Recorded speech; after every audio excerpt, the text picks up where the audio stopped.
What's going on, everybody? Thank you for tuning in to another episode of Cooking with Complexity. Today, as always, Mr. Scotty Scott, how you doing today? Fantastic. Good, heck yeah, good to hear it. Thanks for joining us. And today, the special guest is Sir Bradie. Bradie, would you like to introduce yourself to everybody? My name is Bradie James. I'm a former Cowboy, played here for 9 years, made some plays, and now I'm back, ready to eat. That's right. That's right. Good pizza, good time here in the Cowboys training table as well. So let's go ahead and get all the ingredients we need out for the pizzas here, and we'll come back and start dressing it up, shall we? Sounds good. Let's do it. Boom.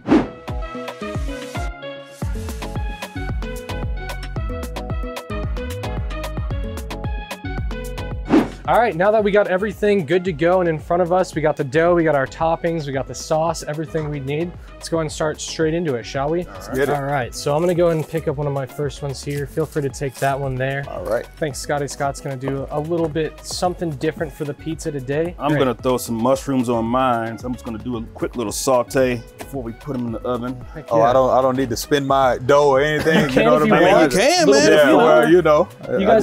You guys ever make pizza before? Sometimes, you know, it looked like Scotty Scott got the family pack going on over there. Oh yeah. So, man, some of my favorite ingredients are really out here already. So Oh, yeah? I'm looking What do you forward like? to. I'm a mushroom fan. It just depends on what kind of pizza. So I like Gotcha. my pizza a little like sweet and hot. Totally. Yeah, Okay. so I like a little pineapple from time to Ooh, time. okay. Some meat. That's Yeah. controversial right there. Yeah, a little pineapple, it is. little jalapeno. I'm from Louisiana, so we Okay. like our stuff a little, you know, spicy on top of that. Yeah, Heck Okay. yeah. Pickled jalapenos are fresh. fresh. Nice. Fresh. Okay. Fresh. Not bad, not bad. Yeah. If you use your knuckles on the underside here, you can Okay. kind of stretch it. You don't want to obviously overstretch it to the point where there's tears in the doughs. Yeah. So you kind of expand your knuckles from the underneath and go around the outside to keep it an even layer. All right. And we're gonna want to keep it a little bit bigger than this plate here, because when it goes in the oven, it's actually gonna Shrinks. shrink. Exactly, yeah. All right. Nice. So keep going until you're looking pretty good. Ooh, those mushrooms are smelling good over there. Yes, sir. Got Yes, some sir. mushroom, a little bit of garlic just smashed on there. Yeah. Yes. Now, Nice little flavor. in your guys' opinion, what do you think most popular city that has the best pizza? When I think about pizza, Yeah, I don't give New York a lot of credit for anything, guys. that's fair. You know what I mean? I mean, it's just it's going fair. back to the rivalry That's and just fair. playing ball. Oh yeah. Chicago, of course, they always put it down, but those are definitely my top two. But I got to go with New York. Heard that. Gotcha. Heard Gotcha. that. Gotcha. New York pizza. I mean, you know, I think it'll go down in my stomach really that's- well. That's pretty impressive now. Yeah, That's pretty Size impressive. looking good. I mean, I have some air pockets, but you know, that's the whole point of the imperfection Yes, of cooking. The yeah, personalities, exactly. Yeah. right? Exactly. And so now, once we've got that, we can go in and take some of the marinara sauce. Here, I'll let you use this. Okay, it's perforated or slotted rather. So, All right. and then you're gonna set it down in the middle. Yeah. Yeah. Nice. Look at that. And you kind of want to leave enough space on the edge to the point where there's a crust. Okay. That's the question we need to ask each other. I mean, thin or thick, or what's your style? Honestly, just a classic thin crust pizza or a classic hand tossed pizza beats it. What about you, Scotty Scott? So as you can see, I'm cheating a little bit here. I've got a pre-made focaccia bread that I've got in the pan here because my go-to is Detroit style pizza, All which right. is thick crust, cheese to the edges, it gets all caramelized, and it's gonna be cheese first and then sauce on top. All right. So that's the All right. way Ooh. Detroit style goes. So on my side, I was talking about New York and Chicago. I didn't Right. mention Detroit. So Yeah. now we have it right here next to us, right? Detroit style. All yeah. right, Detroit Yeah. style. Yeah. I'm ready. I'm looking forward to it. That cheese is looking good. So Monsoon, talk to me, man. How did you get into you. just the whole cooking scene? Well, so long story short, when I was growing up, we didn't have a very stable household. So we were homeless for off and on for maybe about 2 years. And so one of the things we'd do to be able to afford food was go to church handouts and go, you know, grab food from the church handouts. And you know, church handouts, they're super kind. Churches are always amazing. They have great food, but obviously you don't get to choose what, you know, you get. It's not like a store you get and stuff. So Yeah. it was always just like rice, chicken, zucchini, pomegranates. And we'd eat that every day. That's when I started to realize that like it isn't about just the quality of the ingredients, but what you do to kind of, you know, expand them or evolve them rather. And eating that just every day, never got tired of it. It was super tasty. So that was a great way for me to experience food, but also get into cooking it. And that's when I started with restaurants. Cool. Now we're here pretty much. Yeah, man. That's a great story, man. Scott, what about you? Man, just growing up around food, you know, my father was in the backyard on the grill every weekend. My mom's was in the kitchen, you know, with the Sunday meals, and just always enjoyed being around the process. You know what I mean? That's what family was. Once I got out of school and started just hosting little dinner parties and stuff. I mean, as you guys can see, this is a beautiful place. And when I was playing, we were at Valley Ranch, so we didn't have this. You know what I mean? Just to be able to come back and cook in the kitchen is incredible and awesome, especially with you two guys. Yeah, and it looks like you're killing it with the cheese. You can pretty much put as much cheese as you want. I like to put maybe 85% of my cheese on the bottom, and then we'll take our toppings, put them on, and then sprinkle the cheese on top to kind of seal it in too. I like to use a lot of cheese because that's one of my nicknames is Cheesy F Baby. Because I get down with cheese. So all right, I'm gonna do 2 cheeses here today. Yeah, you got that means you're legendary if you cheesy F. A little bit. Yeah. So my cheese is looking pretty good here, and I think I'm ready for the toppings. How about you? Your pizza's looking great over there. Yeah, man, I think I'm good. I think I'm ready to make it happen. Yep. So I'm gonna go ahead and take just a handful of salami and start placing it. One of the edges, gonna go out to the edges of the crust as well. Nice. So Monsoon, when you're not competing, what's one of your favorite things to do? I've been spending my time right now mostly either streaming, cooking, or playing badminton, actually. Badminton? Yeah. What? You weren't expecting that, no. Right? Well, I'm gonna go ahead and start putting on some of my special ingredients here. Alrighty. We both have a flair of what we're doing. Alright. I really love vegetables on mine. Mushrooms and broccoli. You know, broccoli's, I think, in my opinion, super underrated. Really love how the florets get all crispy when you oven roast them. So I love that myself. But while we do this, what are some of the activities you have or hobbies you have during the off seasons when you were a football player? When I was playing? Yeah. Oh man, traveling was definitely number one. Being able to go out and not work, and you know, people don't realize when you are playing a game, you leave like the day before. And then you play, and then you come back the same night. Crunched. And playing in Texas, we centrally located. So it would take us the furthest flight that we had was Seattle, which would be 4 hours away, or New York, which would be about 3 hours. But everything else is close. You know what I mean? An hour and a half, 2 hours. So you right back at the house after the game. And hopefully you at least came close to winning. I mean, because it can be quick and brutal coming all the way back. It totally can, dude. I got mushrooms, garlic, artichoke. Yeah. Oh, so you going no meat? No meat. No meat. Nah, is this vegetarian? This considered vegetarian or? It depends on who you talk what's to. in it? Yeah. Totally. But I'm going heavy on the dairy. I got 2 kinds of cheese here. All right. Nice. I'm gonna get my protein and zinc and everything. All right, we got to get calcium. You know, absolutely. Milk. So Bradie, I assume you're not playing right now, but you still get your dairy on to make sure you're getting healthy and getting nutrition in your body and your family. For sure, you have to have a good balance of dairy in your nutrition and a part of your life. I mean, it helps with healthy bones, vitamin D. We all need it. So. Yeah, you gotta make sure you have a healthy dose of milk whenever you have anything that you're eating. What about you guys? I mean, when it comes down to being a chef, how important is it to have milk as far as your ingredients? Yeah, so I mean, milk is a great agent for thickening. Makes butter, cheeses, stuff like that, and I'm a big fan of butter, especially. I like to cook a lot of everything, so I feel like I have dairy though, on maybe like 85–90% of my meals.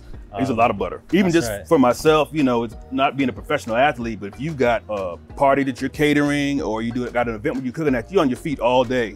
So you got to make sure you're hydrated and eat nutritious foods and make sure you're ready for that. Now we've got this pizza going. I put a little bit of flour. Let's go ahead and take the whole pans here, and we're gonna head over to the pizza oven, which is straight back there.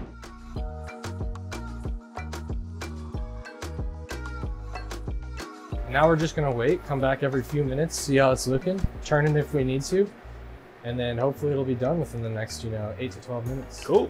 Heck yeah. Sounds like a plan. All right, awesome. So we've gone ahead and pulled all 3 of the pizzas here from the oven itself. It took about 5 to 6 minutes of cook time, and as you can see, they look beautiful. And if I might add, Bradie's actually looks incredible, as well as Scotty's Scott. So I'm really interested to see how they come out. They're still hot right now, so we're gonna go ahead and get into cutting them.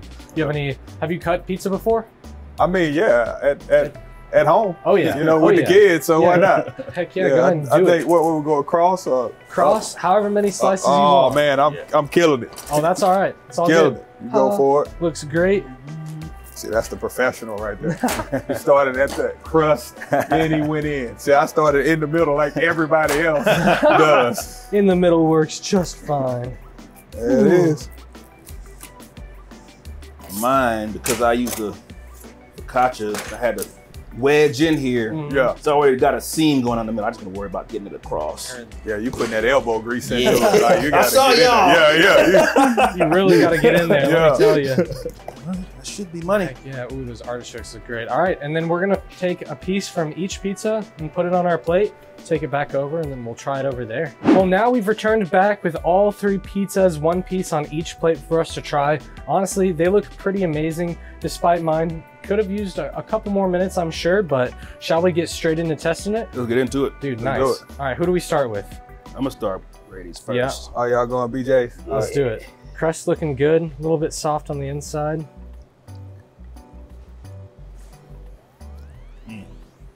That's tasty. Oh yeah, Yeah. Tasty. that's good. A little bit of heat from the pepper. All right, Monsoon, I'm going for yours next. Yeah, let's do it. Oh my gosh, this is a piece. Ah. I like it. Just real clean. Yeah. Yeah. I don't normally get broccoli on pizza, but I like it. Yeah. Got just enough little bit of a toast to it. Make it real good. Obviously, it's not as crispy as we wanted it, but that's still super good. Yeah. Not bad. What about this T-Rex biscuit? Massive This big hunk. old, look at this dinosaur biscuit right here. That is what I am saying. I mean, it's a choice style, but this is Texas, where everything's bigger. Everything so, you know, is bigger. Whoa. That's Big right. old Yo. piece of loaf. Cheers on this. Yeah, straight Cheers. up. Yes, sir. Oh my gosh. Okay. Dig it? You can tell that cottage cheese on there gives it a whole nother flavor profile. Yep. Works well. So Bradie, who do you think the #1 player to look out for this upcoming season would be? Well, In your opinion. in my opinion, I wouldn't say it was just one player. I think defensively we struggled last year, and so anytime you have a new defensive coordinator coming in, you got to have communication, and those positions that rely on communications are the inside linebacker and the strong safety. Okay. So that would be either Jalen Smith, but definitely Donovan Mitchell. Okay. That's a name that everybody needs to really pay attention to because this guy's, he's done it before in college and he's a strong safety. Nice. And then Dan Quinn's old defense, when we talk about Seattle, Yeah. he would be like you don't want to compare players to players, but he would be the Cam Chancellor in that defense. High words, high praise there. That's awesome. Well, I mean, he still got to go out there and do it, but you know, we will be watching to see if he can. Right. And Jalen too. Jalen is proven, so he'll be okay. On the flip side, for me, as far as Apex Legends, tell me who I should be on the lookout for in your environment. Yeah, so much like your answer, I think it's pretty difficult to compare players to players because there's so many different play styles and unique talents all across the scene. For ALGS Season 2, some players to look out for, of course, is the TSM roster. They've got reps, Snipe Down and Hal. There's some players like Sweet Dreams, Nathan, and Rocker on Energy who are looking really good as well. Shoot, even Fun, which is on Complexity. He's gonna start playing his comp as well, so it's gonna be super interesting to see how they go. A lot of really good veteran players in the scene. Now that they announced the Pro League and stuff like that, it's going to be really interesting to see how players develop in, to the 3rd year of competitive. Because, I feel like in competitive esports, or probably traditional sports too, the first few years, the infancy stages are super important for people solidifying themselves and becoming concrete players and veteran players like that. So those are definitely some of the players that I think to look out for. That's how they become legends, right? Oh, 100%. To solidify themselves right now. So Scotty Scott, with you being this Instagram phenom on the cooking side of things, who should we be looking out for? I don't know if looking out for it because he's already kind of established himself, but Val, he's a guy on Val's Cheesecakes, man. He's a real cool dude. I love his stuff. He started from, just out of his trunk, basically selling cheesecakes. But other than that, this other dude named Scotty Scott. Cook, drink, eat. Cook, drink, eat. I got a cookbook coming out, man. I put my heart and soul into it. It was humbling, to say the least, man, doing research and recipe testing. but it's finally getting to fruition. So it's called Fix Me a Plate. Fix Me a Plate. Yeah. 100%. Scotty Scott. Yeah. What now? Who's the author again? Scotty Scott. Scotty Scott. All right. Cook, drink, eat. All right. Well, now that we've gone ahead and tasted all of our pizzas multiple times, at least for me, what do you think was the best one that you had today? Well, we use similar ingredients, but I got to go with Scotty Scott. Oh yeah. I mean, Scotty Scott really knocked it out of the park. Thank you, thick sir. brick. Thank you. Yeah. It was amazing. The thick brick. Yes, sir. The thick brick. Man, I might be on to something right now. I mean, it was great. The bread wasn't too dry. It was nice and moist, and obviously the marinara sauce and all the toppings were cooked greatly as well. So, absolutely. All right, guys, thank you for joining us today on another episode of Cooking with Complexity. Thank you again, Scotty Scott, for coming through. Mr. Bradie, thanks for coming and being the special guest. Hope you had a good time. It was an absolute pleasure to make pizza and eat your pizza as well. It was a great time. Hopefully you guys enjoyed this episode as well. Hopefully the recipes kind of illuminated a little bit of super easy to make pizza, super tasty stuff. So if you like this episode, feel free to like it, comment down below which pizza looks the best actually. Which one looks the best? They all look great, but be interested to see how you guys think. Nice. And take care. Appreciate you for tagging along. Cheers. Milk.